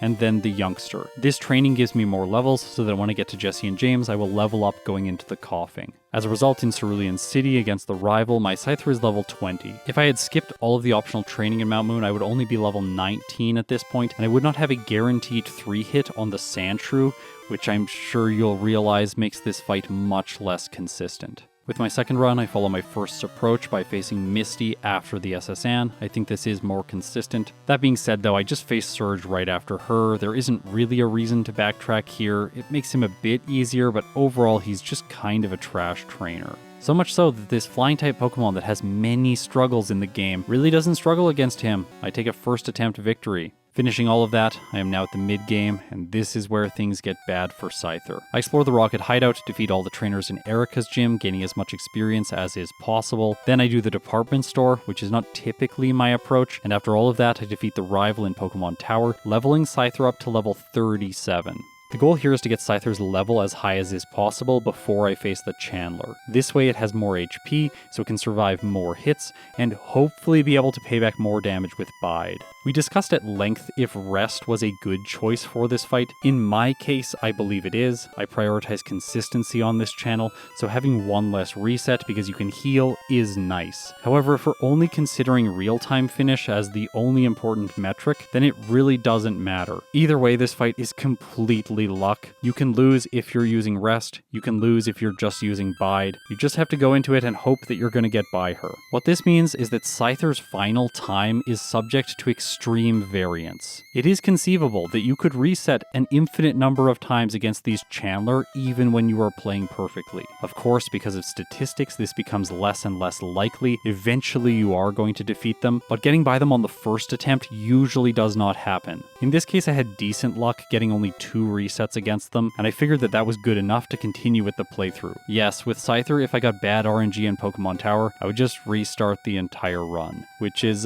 very demotivating, by the way. I do not like playing Scyther. I did not want to do more attempts with this thing. At the time of recording this voiceover, I have done a total of 4 attempts with Scyther. I really wanted to come back and do 2 or 3 more, just to see if I could push its time a little bit lower with better RNG. However, my schedule's very packed, and my motivation for Scyther is extremely low. As a result, at the very end of the video, I'm going to report in and let you know if I did more Scyther playthroughs and if I was able to get Scyther's time lower. For now, let's continue with this 4th playthrough. Against Koga, the strategy is fairly straightforward. At level 41, I am able to 2-shot all of his Pokemon, and I know that I can use Rest on the 3rd Venonat to gain back my health. Then against the Venomoth, since I do not have a status condition anymore, it is going to go for Toxic on the first turn, giving me the free knockout. Overall, Koga is not a problem. Theoretically, the Sylph rival should not be a problem barring one situation, which is when Swift crits at the worst possible time on the Flareon and then it fire spins Scyther to death. When this happened, I was so frustrated. After getting through Pokemon Tower with 2 resets, I really wanted to speed through the rest of the game towards the next trainer that we identified as a major challenge. And that, of course, is Blaine. So without the crit, Scyther defeats the rival. I defeat Sabrina, she's trivial like I said before. And now, let's talk about Blaine. There were essentially 3 strategies that were possible. The first one is just using Swords Dance in combination with Swift to defeat all of his Pokemon like I did in the previous playthrough. Overall, this feels the least consistent, but if you get decent RNG, it could yield a fantastic time. Another option is to buy Hyper Beam and use this against Blaine because you will have enough money by this point in the playthrough. We came to the conclusion that this is by far the most consistent strategy. However, it isn't going to give Scyther the best time just because of how much you have to sacrifice to buy the TM. As a result, Austin started playing around with a 3rd option, which is to use Double Edge for this fight. That way, after a single Swords Dance, you can 1-hit both the Ninetales and the Rapidash, and then 2-hit the Arcanine. Essentially, the goal is to sit in battle for the least number of turns where the opponent can use a Fire-type move against Scyther. If you're relying on a strategy like I am here against Ninetales where I have to set up to full, it can be very inconsistent. You'll note here, whenever it goes for Flamethrower, I just immediately reset because I know that that fight is not going to be possible anymore. In this case, I have 2 fast resets before I defeat Blaine, so that's overall not that bad. If I work up the motivation to go back and try Scyther again, I will be playing the Double Edge strategy. I think that of the 3, it balances risk and reward the best, and it also prioritizes getting a very fast real time. Okay, so let's talk about Giovanni. There are 2 options here for Scyther. I'm going to take the more aggressive, riskier option, but there is also the more defensive, kind of awful option. I didn't think all of you would like to watch it, so I decided not to go for it. You can mimic Double Team here and then sweep through his team with Swift very slowly. However, if you do get a reset on the off chance that the Rhydon hits a Rock Slide or something like that, then you waste a lot of time because the setup for this strategy is intensive. Instead, what I'm going to do is just set up with Swords Dance, mimic Earthquake, and sweep through his team. Before we get to the Rhydon, I really need everyone to know that the only way I do not knock it out with a single Earthquake is if Scyther crits. And you know what happens? It crits. Not once, but twice in a row, giving me 2 resets against Giovanni. After a reset due to Sand Attack, I finally don't crit the Rhydon and finish Giovanni. Okay, so Scyther is leaving Giovanni's gym around 51 minutes. Now, if Scyther gets fantastic RNG from here on out, it is possible to get a sub-hour time. That was my primary goal with this playthrough. Really though, the only thing that can stand in my way is critical hits. If I crit the Magneton or I crit the Flareon, I will not knock it out, and then it will be able to use super effective damage against Scyther. And that's what happens in the first fight against the rival, so I do have 1 reset here. The luck is not looking good for Scyther. Now against Lorelei, Ike the Killer came up with a really weird but interesting strategy. As you will have noted, I deleted Rest when I faced Giovanni in order to get Mimic. However, here against Lorelei, I can once again Mimic Rest so that I have a recovery move, and then when the Dugong lures my attack with its Aurora Beam, I can actually just fix that by using Swords Dance again, and by doing this, I can stack badge boosts. By stacking up badge boosts, I can ensure that weak normal type moves like Swift will one-shot Lorelei's entire team, and I won't have problems once I make it past the Dugong. But just like the last battle, crits here are once again the problem. This time, if Dugong crits me, I'm going to get knocked out too quickly, and as a result, I get a bunch of resets here. 6 in total. This was absolutely painful. Scyther could have resets during the next 2 battles if it gets very unlucky, but I don't today. I make it to Lance, and here I am once again relying on not getting critical hits and not missing with Hyper Beam. Unfortunately for me, I have 3 resets in total against Lance, once again getting very unlucky, and because of that, Scyther's time creeps over an hour. At least, after getting through all of this, you make it to the champion, and he is not that hard, so Scyther takes a first attempt victory against him, and I clock in with a time of 1 hour, 1 minute, and 51 seconds, with 18 resets at level 61. This is a game time of 3 hours and 34 minutes. I anticipate that some of you will be disappointed with the inconsistency of this route, and you'll want to see something with Scyther that is by far more stable. So we're going to go back in time to my second playthrough with Scyther, and this one is perhaps the luckiest playthrough I have ever done. Granted, I did go for the Hyper Beam strategy to gain consistency, however, by the time I make it to the champion,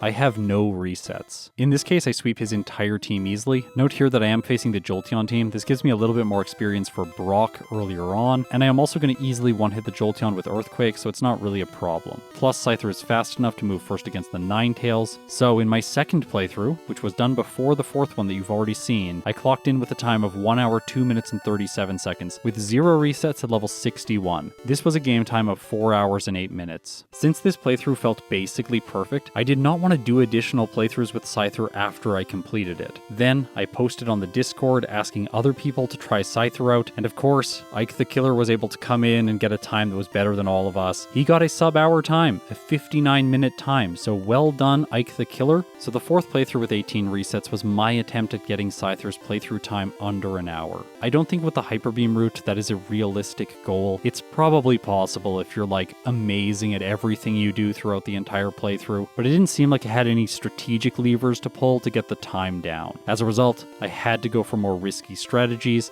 and in this case, I did actually get a better time. However, it did come at the cost of a really bad reset counter. However, the level is the same and the game time is lower, so for now, I'm going to place Scyther in the tier list based on these results. With this time, it gets a placement just behind Jolteon and just ahead of Drowsy in the D tier. Because of how much RNG is required to push this run's time lower, I think that this is a fair overall placement for Scyther. But what about Pinsir's results? Believe me, this thing is going to do a lot better. An interesting comparison that Austin noted in the Discord channels is the fact that in the Scyther challenge channel, there was 791 messages, whereas in the Pinsir channel, there was only 152. What that means is that Pinsir is just simply more straightforward. You've only got Vice Grip for Brock, so the best thing to do is level 13, and from there, Pinsir is kind of unleashed. It doesn't really have any problems throughout the next sections of the game. It doesn't struggle against the ghosts in Pokemon Tower because it has access to Seismic Toss. Then it gets access to Swords Dance throughout the middle of the game. So the only thing I have to do in terms of decision making is figuring out where I want to train. In this case, I actually have one annoying reset against the biker with the coughing line. Anyways, that's a frustrating waste of time, but I needed to fight him so that I could get levels because my goal is level 37 by the time I get to Sylph. Here, I want to use 3 rare candies before I face the rival. Note here that I'm facing the Jolteon team. That's specifically so I have more experience available to me in the early game so that Pinsir can level up quickly to face Brock.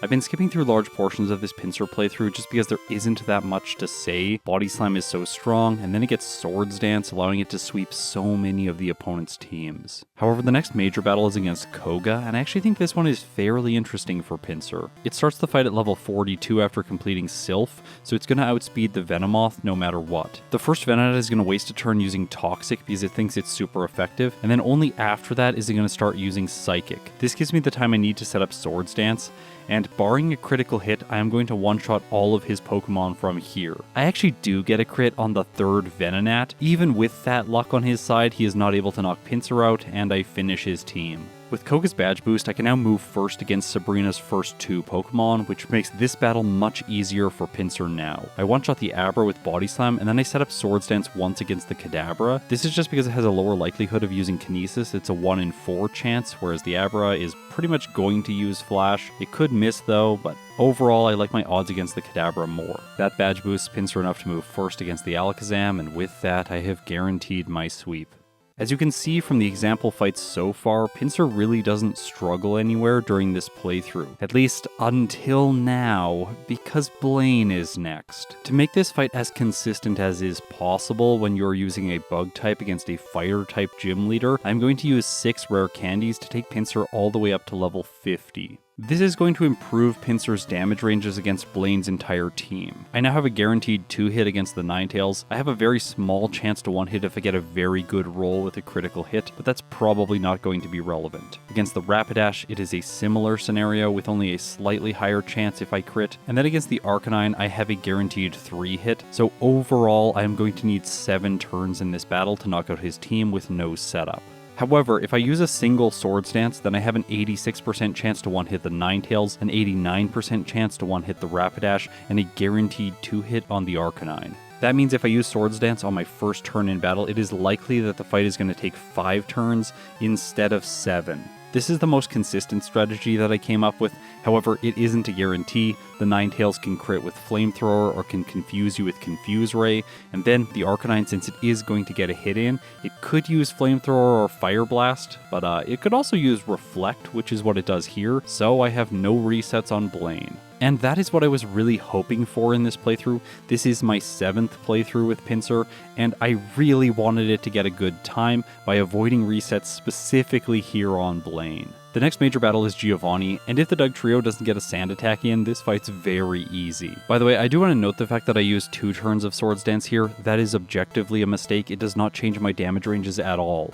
I should have only used a single turn of Swords Dance. That would have allowed me to 1-hit all of Giovanni's Pokemon with the exception of the Rhydon, which I don't 1-hit if I get a critical hit, and if I continue to set up, that math is not going to change. In this case, I am not punished for my small mistake. The rival on Route 22 is trivial because of the Poison Sting interaction with the bug type from the Sandslash, and with that I journey through Victory Road fighting no optional trainers and make it to the league. Now there are risks against both Lorelei and actually Bruno. He does take me down to fairly low health in the fight that I have against him, which is annoying. Luckily though, Pinsir has no resets. Against Agatha is where the true challenge starts. I do think here that mimicking Substitute and then using Seismic Toss for primary damage is the better play, instead of mimicking Lick and setting up with Swords Dance. The reason that that's the case is because when you hit yourself in confusion, your Pokemon deals damage to itself based on your attack stat and your defense stat. So setting up with Swords Dance actually just makes self-inflicted confusion damage worse. And if you're mimicking Lick, there is no way to block Confuse Ray. So that's why I prefer the Seismic Toss strategy with Pinsir.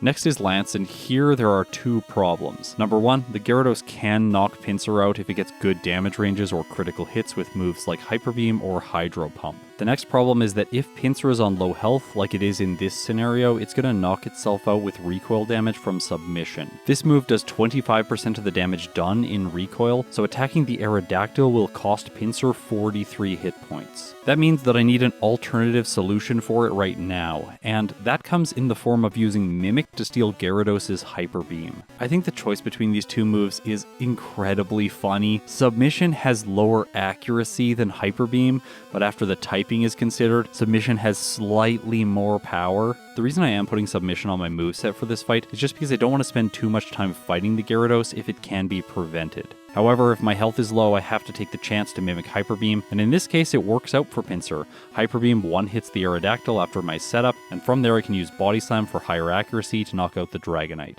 While I prepare for the champion, I just want to let you know the chance for knockout from both Hyper Beam and Submission with +6 on the Aerodactyl.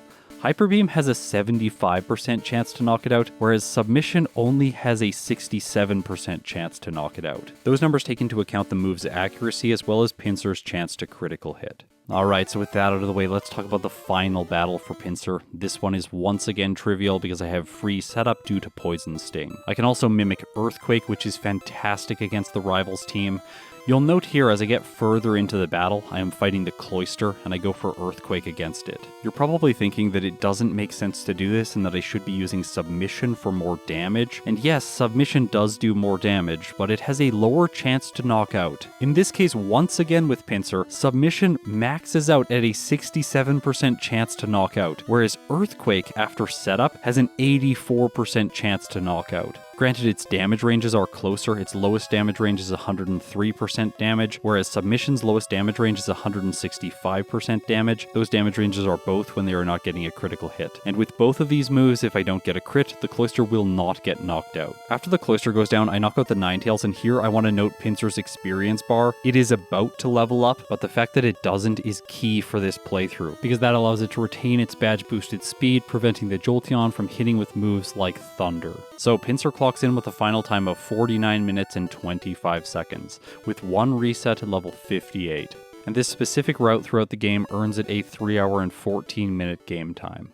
Now, when I was a kid, I looked at Pinsir and I was like, that is obviously the best bug-type Pokemon in the game. It is so fantastic. Look at its cool horns. Look at its intimidating little claws. It's got these powerful-looking legs and this terrifying mouth. I would have expected it to get incredible results, but that is not exactly how things shake out. The slow growth rate really holds it back from the greatness that it could have otherwise achieved. As things stand right now, its time is slightly slower than Raticate. The rodent from the earliest route of the game at this point has earned a time of 48 minutes and 34 seconds. By the way, it also only had one reset, but because of its growth rate, it finished the game at level 63 with a game time of 3 hours and 11 minutes. It's also key to note that I have only done 5 playthroughs with Raticate, whereas now I have done 8 with Pinsir. Additionally, the final Raticate playthrough that has it ranked right now was done last year in December, so Pinsir is really not going to keep up with the rat when it gets a re-ranking on stream sometime in the future. I also think another interesting comparison is Pinsir and Parasect. Parasect once again does not have the slow growth rate, and it also gains access to the incredible move Spore. Now, while it was incredibly painful for me to earn Parasect's current placement in the tier list, I do think that overall it is better than Pinsir. I found after a few playthroughs with the zombie mushroom bug that I was able to confidently gain times around 48 minutes, and that's just not the case with Pinsir. All of that being said, I don't want to tear Pinsir down too much because today it is the victor over Scyther, and additionally, a finish at the end of the A tier is by no means a bad result. It is undoubtedly the second best bug that is ranked in the tier list so far.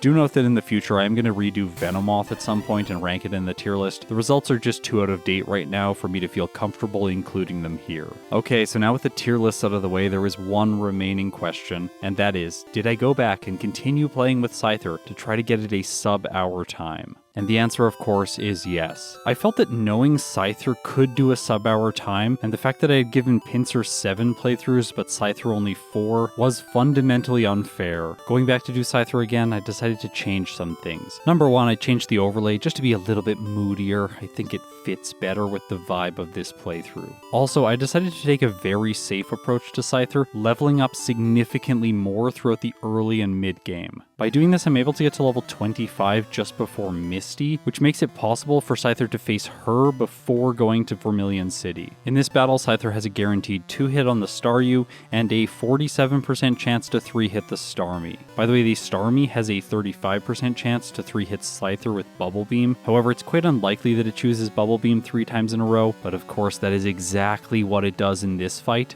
However, Scyther survives and finishes Misty off without a reset. Now, fighting her before heading south to Vermilion City is important because it actually gives me more experience with Scyther. As a result of this, by the time I'm ready to face the rival on the SS Anne, Scyther is level 27, so I can use 2 rare candies to take it up to level 29 where it learns Slash. In my previous attempts with Scyther, I was using 3 rare candies at this point, so saving 1 is really good. I'm going to be a higher level in the late game now because of this. After I defeat the rival, I decide to face Surge. By the way, the damage ranges here are hilarious. Thunderbolt does between 78 and 92 damage. Yeah, I have 93 hit points at level 29. So Surge is not going to one-shot Scyther even if he gets his best possible damage roll. Granted, he does have a 19.5% chance to crit, but in order to hit Scyther, he would have to choose Thunderbolt first, which is a 1 in 4 chance. Then he would have to choose to not use an X speed in the place of Thunderbolt, which is a 3 in 4 chance. And then he would have to get the crit, which is roughly a 1 in 5 chance. So it feels very safe to just face him right away. If I have one reset here, at least it'll be quick. Now, I was playing this playthrough quite late at night. It was my final playthrough of the day. I had just completed Magby and Pokemon Crystal right before this, so I was quite tired, and I actually missed the save in front of the self-destructing Hiker. I was so worried here. Luckily for me, I'm able to knock out the first Geodude without it self-destructing, but the second one blows up. As a result, I have to use Rest to heal so they survive the Graveler's self-destruct. Luckily for me, it does not hit any rock throws, and Scyther manages to win on its first attempt. So no major reset here. Proceeding on to Route 8, I'm just going to show you this footage with the battles edited out. I fight the Gambler, who is mandatory. However, then I fight this super nerd. His Pokemon have quite good experience yields. And then at the very end of the route, I face another Gambler, who is this guy. He has 3 Pokemon in the Poliwag line. He also has decent experience yields. This is training that I didn't do in my previous run. What I am trying to do this time with Scyther is get it to be the maximum possible level with the maximum possible health when it faces the Ghastlies in Pokemon Tower. To synergize with this, I explore the entire hideout, picking up high-priced items, which I sell in the department store, so that I can buy HP ups. Yes, I am purchasing HP ups. It feels so weird. This is by far the worst vitamin in most situations, but with Scyther it actually makes sense. More health against the Ghastlies means more turns where they can potentially use Nightshade, which I can reflect back with Bide. However, I am not done with my training here. I'm also going to go into Erica's gym and defeat all the trainers there. After defeating her, Scyther is level 36, and I'm going to do one more step in training, which is to go to Saffron City and fight all of the trainers in the fighting dojo. With all of this experience and the experience from the rival in Pokemon Tower, Scyther is now level 39. And here, I'm going to use 2 additional rare candies to take Scyther up to level 41 before I face the first Chandler. And I can't believe I'm gonna say this, but I beat her on my first attempt with no resets. And then the next 2 Chandler in Pokemon Tower are also defeated without a single reset. I was so hyped about this. However, I was worried that the additional training that I had done was going to bloat the time too much and prevent Scyther from getting the sub-hour time. However, since I played the other Scyther playthroughs, I have adjusted my routing in the mid-game to fight more optimal trainers, so I'm just gonna fight some very specific people to gain the maximum possible experience throughout the next sections of the game. On Cycling Road, I fight 3 trainers, this biker, this cue ball, and finally this biker. After that, I went up against Koga. I have 2 hits against all of his Pokemon, and I have a very likely 1 hit on the first Venonat. With him out of the way, I backtrack to Sylph and fight 10 optional trainers. This guy, this guy, this guy, this guy, this guy, this guy, this guy, this guy, this guy, and this guy. By the way, saying all of that made me realize just how few female trainers there are in Generation 1. The gender breakdown of this region is quite weird. With all of that training under my belt, I have fundamentally changed Scyther's route when compared with my previous attempt. Before, I was really trying to go through everything at the minimum possible level using rare candies earlier on, but this time I've just accomplished that with training. At the end of Sylph, Scyther is now level 50 and it knows Wing Attack, which was my goal level for Blaine in my previous attempts. However, I still have to defeat Sabrina, which takes Scyther up to level 51. Here I teach Double Edge as I mentioned before, and with it, I am ready to face Blaine. Unfortunately for me, I make it to the Arcanine on my first attempt, but Double Edge doesn't do enough damage with +2, and it takes me out with a fire move. There's an easy solution to this though. I think it is far better for Scyther to set up to +4 on the first Ninetales, and then sweep through his team, guaranteeing the 1 hit on the Arcanine, barring a critical hit. Of course, this can go wrong if the Ninetales uses Flamethrower, which it does here, causing a reset. However, this reset is faster than resetting against the Arcanine, so overall, this is the better strategy. In its 3rd attempt, Scyther is finally able to knock out the Arcanine and move on to Giovanni's gym. Here I fight 1 additional trainer to level up to 53, and then I face Giovanni himself. This fight is actually quite easy, free setup on the Dugtrio, mimic Earthquake, and sweep his entire team. And from there, things in the battles continue to be easy. I did have one stressful situation. The rival on Route 22 poisoned Scyther, and I did not have any healing items, So instead of going back to Viridian City and bleeding some time, which would probably be like 20 or 25 seconds of time, I decided to push on forward, grab the hidden full restore, and use it on Scyther. Now you might just think, why not just let Scyther faint? It doesn't matter anyways, you have HM users. Well, that doesn't feel really in the spirit of my challenge, but also it just wouldn't work, because then in Victory Road I would run into a ton of wild Pokemon because repels wouldn't work. They're at high levels, much higher than all of my HM users, so I would likely black out and waste so much time by doing this. As a result, it was very critical that I made it to that full restore without Scyther fainting. This is the kind of scenario that used to always happen to me as a kid. I swear, so many routes I would black out right before I got to the thing that I needed, like the Pokemon Center. Yeah, poison was always awful back then. It's really not that bad anymore though. So now let's face Lorelei. Here I do have one quick reset against Dugong due to Aurora Beam. However, after that, I'm able to get set up and sweep through her entire team. Then against Bruno, he hits a Rock Slide, which does so much damage to Scyther from the first Onix. I figured that I could lose here, and that would be the most painful loss, by the way. Luckily for me, though, I pull through, make it to Agatha. She's quite easy if you just mimic Substitute and then sweep with Wing Attack after setting up Swords Dance. So Scyther has made it to Lance. I want everyone to look at the time. It is 57 minutes and 45 seconds when the dialogue starts. Right now, if I defeat him on my first attempt, and I defeat the champion on my first attempt, Scyther will get a time under an hour. However, Lance is a little bit tricky because I have to set up with Swords Dance against the Gyarados that can do a lot of damage. Also, I need to use Mimic to steal Hyper Beam to ensure that I have the damage range to one-shot the Aerodactyl. And in this case, when I make it to the Aerodactyl, Hyper Beam misses, which is a 1 in 10 chance, and Scyther goes down. You may be curious about the damage ranges there, if maybe Swift was the better idea, but it's not, unfortunately. Swift has a 96% chance to 2-hit, but it can never 1-hit. That being said though, it is fairly unlikely that Hyper Beam is going to miss. I only have to use it once during the whole battle. Then in the next fight, it hits Aerodactyl, knocking it out. The Dragonite that follows is a guaranteed 1-hit with Swift, and after the fight, I should have considered not saving, just to prevent time from accumulating. However, I do decide to do this and then go into the champion fight just after 59 minutes. Now here's the thing with Scyther.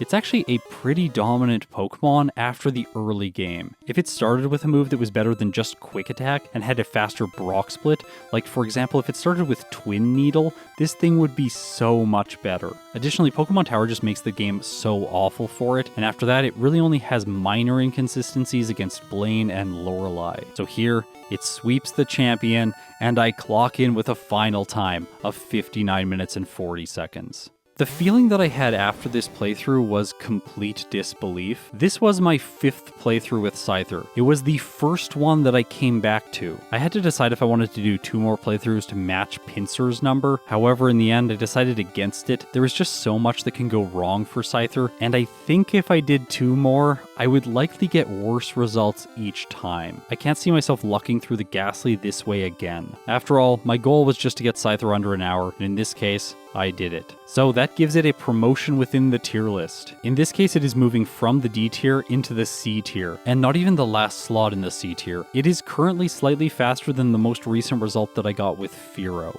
So we have our final results for the 2 version exclusive bugs. Of course, Pinsir is by far better for a solo playthrough, but Scyther is really not that bad. I think on a team, this thing would be much more useful than it is in a solo run. And the main things holding it back are really just its starting set. The fact that Pinsir has a little bit more attack and Vice Grip is a much better starting move gives it an early edge in the game despite its slow growth rate. Now, before I close things out, there's one last thing to do with both of these Pokemon. Let's face Professor Oak. With Scyther, my only concern for this fight was that Swift was not going to have enough damage to one-shot the Arcanine, the Charizard, or the Gyarados. That being said though, the opening of the fight is quite easy. The Tauros locks itself into using Rage, and then I get set up for free and knock it out. After that is Executor, and this thing has one of the worst movesets in the entire game. It's similar to the Champion's Executor, but this one lacks Leech Seed. My fear here is that it uses Hypnosis and knocks Scyther out. However, this moveset gives me an opportunity to mimic the move Stomp, which has a slightly higher base power than Swift. Also, since Scyther is fast, it does have a chance to flinch, so that's an additional benefit that's quite nice. I finish the Executor off, move on to the Arcanine, which I unfortunately crit, only doing half.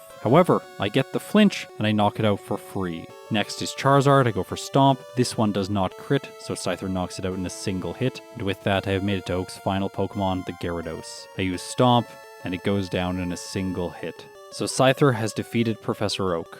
But how will Pinsir do? Now, this fight is going to be largely the same as Scyther's, but in this case I have Body Slam, so I don't need to mimic a move. I can just set up with Swords Dance and sweep his entire team. It's at this point that I'll answer the question that I get a lot about this fight, which is how are you facing Oak? On the ROMs, there are 3 teams for Professor Oak, one with Venusaur, one with Blastoise, and one with Charizard. All the other Pokemon don't change, just the starter. It is likely the case that the developers wanted you to face Oak either as the champion or after the champion, and then at some point during development, they decided to scrap this fight. It's interesting to me that they left it in the yellow ROM and did not remove it because it was still unused in these games. However, in Pokemon Yellow, I think he would have got significantly better moves, but they never updated them, so these are just the default moves that his Pokemon would have been assigned in Pokemon Red and Blue. The way you can experience this fight on a regular cartridge is through a glitch, so look it up if you are curious about how to do that. For my playthroughs, I just have a ROM that adds Oak into Blue's house actually, so I can just go into that building and talk to whichever Oak I want to fight, and then the battle starts. Of course, as we expected, Pinsir has no problems here. It finishes the Gyarados off, and with that, both of these Pokemon have defeated the Professor and cleared the highest level trainer Pokemon in the game. I hope you enjoyed the video. Thank you so much if you support me on Patreon or through YouTube memberships. It really means the world to me. And now, if you made it this far, you are incredible. I'll see you in my next video.